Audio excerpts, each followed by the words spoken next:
Hello అండి, నమస్తే. Welcome to Maheshwar. ఈరోజు స్పైసీ చికెన్ కర్రీ తయారు చేద్దాం. చికెన్ తీసుకున్నాను. దీనిలో 2 స్పూన్లు అల్లం వెల్లుల్లి పేస్ట్ వేస్తున్నా. 1/2 స్పూను పసుపు, టేస్ట్కి సరిపోను 1.5 స్పూన్ వరకు సాల్ట్ పడుతుందండి.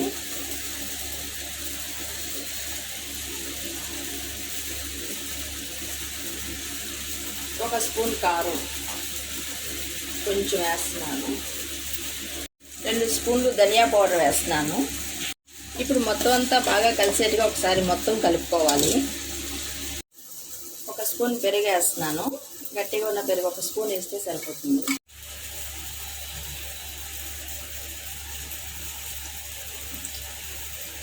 నాన్ వెజ్ కదండి, కాస్త ఎక్కువగానే ఆయిల్ పడుతుంది.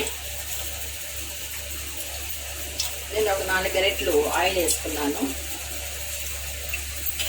హీట్ అయిందండి. ఇప్పుడు 2 ఇలాచి, 2 లవంగాలు, 2 చిన్న చెక్క ముక్కలు వేస్తున్నాను.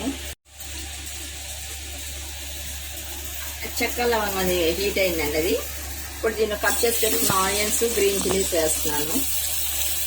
చికెన్ కర్రీలో కొంచెం కొబ్బరి వేస్తానండి. కొబ్బరి, 2 ఇలాచీలు, కొంచెం చెక్క లవంగం వేసి మిక్సీ పేస్ట్ పడతాను. ఆనియన్స్ బాగా కలిపి మూత పెట్టేసి 2 నిమిషాలు ఉంచుదామని మగ్గుద్ది.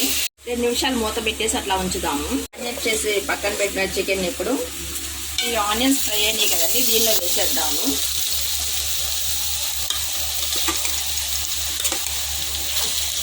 అంతా ఒకసారి బాగా కలిపేద్దాము. కలిపేసి 2 నిమిషాలు మూత పెట్టేసి అట్లా ఉంచేద్దాం. చికెన్లో నీరంతా ఇంకిపోయిందండి. ఇప్పుడు మనం పేస్ట్ చేసి పెట్టుకున్న కొబ్బరి ఉంది కదా, కొబ్బరి వేసేద్దాం. జారు కడిగి కొంచెం వాటర్ వేసేద్దాం నీళ్ళలో. ఇప్పుడు మనం ఉడికేటప్పుడు కొంచెం కొత్తిమీర వేస్తే ఆ ఫ్రాగ్రెన్స్ బాగా పట్టుద్ది దానికి. ఇప్పుడు మొత్తం అంతా బాగా కలిపేసి మనం కుక్కర్ మూత పెట్టేద్దామండి. కూర రెడీ అయిపోయిందండి. చుట్టూ ఆయిల్ వచ్చేసింది, చూసారు కదా. ఇప్పుడు కొంచెం కొత్తిమీర వేసి మొత్తం ఒకసారి కలిపేద్దాము. ఇంకా కర్రీ రెడీ అయిపోయింది. చికెన్ కర్రీ రెడీ అండి. మీకే కనుక నచ్చినట్లయితే లైక్ చేయండి, షేర్ చేయండి, సబ్స్క్రైబ్ చేసుకోండి. Thank you for watching.